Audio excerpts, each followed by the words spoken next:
Let's turn to video 6, Guidelines for the Management of Pediatric OCD.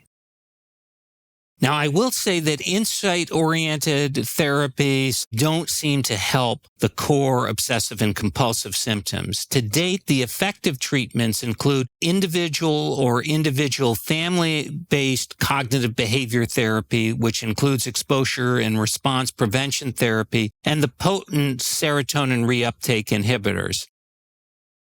There seems to be general consensus in the field that mild obsessive-compulsive symptoms, which are characterized by a children's Yale-Brown obsessive-compulsive scale score of 16 to 19, the recommended treatment here is CBT alone, and the data to date suggests that CBT has a higher effect size than the selective serotonin reuptake inhibitor.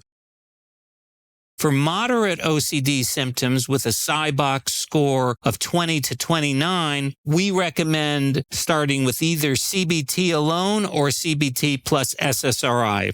Now, obviously, there are some families who will not consider medicine under any circumstance. There are some who want to try cognitive behavioral therapy first before they go to medicine, and some who think the symptoms are significantly disabling that they're willing to try both cognitive behavior therapy and selective serotonin reuptake inhibitor treatment initially. I would also emphasize that there's good data to show that if you use cognitive behavioral therapy with medication, you can end up using lower doses of medication oftentimes, and that may result in fewer side effects. For severe OCD symptoms, that's a Cybox score of 30 to 40. We recommend starting with CBT plus SSRI. Typically, those symptoms are so severe that cognitive behavior therapy alone is not sufficient to take down the anxiety to levels where it can work. And so you need a medication intervention to at least bring the anxiety to a level where the cognitive behavior therapy strategies can work. Now, in some of the trials, the data is pretty good that combination therapy, that is cognitive behavior therapy plus a selective serotonin reuptake inhibitor, was superior to treatment with medication alone, to treatment with cognitive behavior therapy alone, and superior to placebo. So there was a bigger and better response, and that there was an increased likelihood for remission with using both cognitive behavior therapy and selective serotonin reuptake inhibitor. Remission is characterized by a Cybox score less than 10. That's not often obtained in obsessive-compulsive disorder treatment, particularly in children and adolescents. Often there is a response, but there can be continued functional impairment. Partial response, here we're talking a 35 to 50% decrease in Cybox score after a minimum of 10 weeks of an optimal tolerated dose. For non-response, that's a less than 35% symptom remission. In terms of remission, what we recommend here is a maintenance cognitive behavior therapy. Our program will give booster sessions for at least 12 months as needed. Maintenance of SSRI at an optimal dose for 12 months minimum. So what we recommend in our clinic is, in terms of medication, once there is a medication with sufficient improvement at that dose, that's when the clock starts for 1 year. Partial response, in this case, you can switch to another SSRI. That's a perfectly reasonable recommendation. That being said, some people are somewhat hesitant to do this because they feel like, well, if I switch to another SSRI, will I lose the 35 to 50% symptom reduction? And so one thing that can be done, if it hasn't been done previously, is augment with cognitive behavior therapy. And another is to augment with the serotonin reuptake inhibitor, which is also a norepinephrine reuptake inhibitor, clomipramine. Augmentation with clomipramine can significantly increase treatment response. And there are studies that have shown this. For non-response, your options are to switch to another SSRI, augment with cognitive behavioral therapy if not previously administered, augment with clomipramine, or augmenting with an atypical antipsychotic such as risperidone, quetiapine, aripiprazole, and treating the comorbid disorders concurrently. Medication dosing guidelines for pediatric OCD. The mantra, as any child and adolescent psychiatrist and most pediatricians know, is start low, go slow.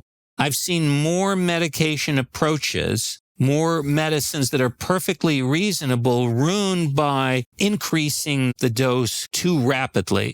But all you're typically doing when you do that is increasing the risk for side effects and taking away from the child's ability to become tolerant and adjust to the medicine. So I like to let medication work for at least 2 to 3 weeks before adjusting the dose upward, because we know that even at the lower doses, the longer they're in the system, at least for many patients, you can see more effectiveness. So for sertraline, starting dose in a child is 12.5 to 25 milligrams per day. In an adolescent, 25 to 50 milligrams per day. I typically like to start at 25 milligrams, again, starting low. And the typical dose range is anywhere from 50 to 200 milligrams per day. For fluvoxamine, the starting dose in a child is 12.5 to 25 milligrams per day, and in an adolescent, it's 25 to 50 milligrams. Now, I'm more conservative, so I like to start out at 25 milligrams in an adolescent and titrate the medicine gradually. Why do I do that? Because I have a number of patients where that's enough, where I have not had to go up higher. On the other hand, the dose range for fluvoxamine is 50 to 300 milligrams, and I wouldn't stop increasing the dose gradually until I got to the upper limits, because there may be an effective treatment response. For fluoxetine, the starting dose in a child is 2.5 milligrams to 10 milligrams per day. In an adolescent, that starting dose is 10 to 20 milligrams. And again, I never start higher than 10 milligrams per day. I like to give children, adolescents, as long as possible to get used to the medicine. I find that if they're more tolerant to the medicine, if we go slower, that just as much is accomplished in terms of effectiveness, but far fewer side effects are observed. In terms of paroxetine, the starting dose is 2.5 milligrams to 10 milligrams in a child, 10 milligrams in an adolescent, and the dose range is anywhere from 10 to 60 milligrams. For citalopram, the starting dose in a child is 2.5 milligrams to 10 milligrams per day. In an adolescent, the starting dose is 10 to 20 milligrams per day, and the dose range is 10 to 60 milligrams per day. For escitalopram, the starting dose is 2.5 milligrams to 10 milligrams per day, and for an adolescent, the starting dose is 10 milligrams per day. Escitalopram has a dose range that's very limited, between 10 and 20 milligrams, and it and citalopram are a nice choice of medicine if the child is on a lot of other medications, because escitalopram and citalopram have the fewest drug-drug interactions. And finally, clomipramine, which remember is a non-selective serotonin reuptake inhibitor. So it impacts both serotonin and norepinephrine. The starting dose is 6.25 to 25 milligrams in a child and 25 milligrams in an adolescent, with a range anywhere from 25 to 200 milligrams per day. One other key point is that obsessive compulsive disorder in children and adolescents is actually, next to ADHD, the area where there are more FDA-approved medicines. So there are 4 FDA-approved medicines for pediatric OCD, and they include sertraline, fluoxetine, fluvoxamine, and the non-selective serotonin reuptake inhibitor, clomipramine. Now, I bring that up because there are other medications, other selective serotonin reuptake inhibitors that work perfectly well in pediatric obsessive compulsive disorder, but are not FDA approved. While they work, I like to go with the FDA-approved medicines first. One, they have far more study. Two, from a medical legal standpoint, you're using an FDA-approved medication. And three, the companies have not done all of the due diligence in terms of getting the FDA approval. The decision regarding which SSRI to use should be made in coordination with the family based on family history of positive response, potential drug-drug interactions with other medications, and the side effect profile.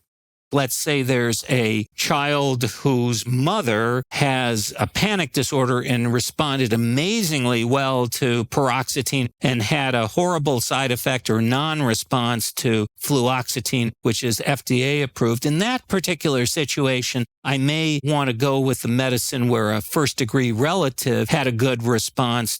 If a child is on a lot of other medicines, then I might be inclined to consider a medicine with fewer drug-drug interactions, such as escitalopram or citalopram. At present, there are no head-to-head studies that have been conducted to evaluate the efficacy of different SSRIs for treating pediatric OCD.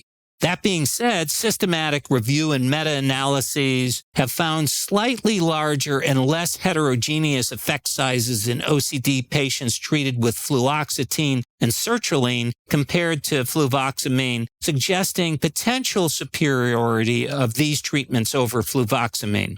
All three SSRIs, though, have very good tolerability and are clearly superior to placebo. Treatment guidelines for pediatric OCD recommend cognitive behavior therapy as the initial treatment of choice for children with mild to moderate OCD, and CBT alone or used in combination with SRIs for children with moderate OCD, and CBT plus SSRI for children with severe cases of OCD. There are 4 FDA-approved medicines for pediatric OCD, and they include sertraline, fluoxetine, fluvoxamine, and the non-selective serotonin reuptake inhibitor clomipramine. For those who are partial or non-responders to treatment, additional recommendations include a progression of additional treatment steps such as switching to another SSRI and are augmenting with CBT if not previously administering, augmenting with clomipramine, and then augmenting with an atypical antipsychotic.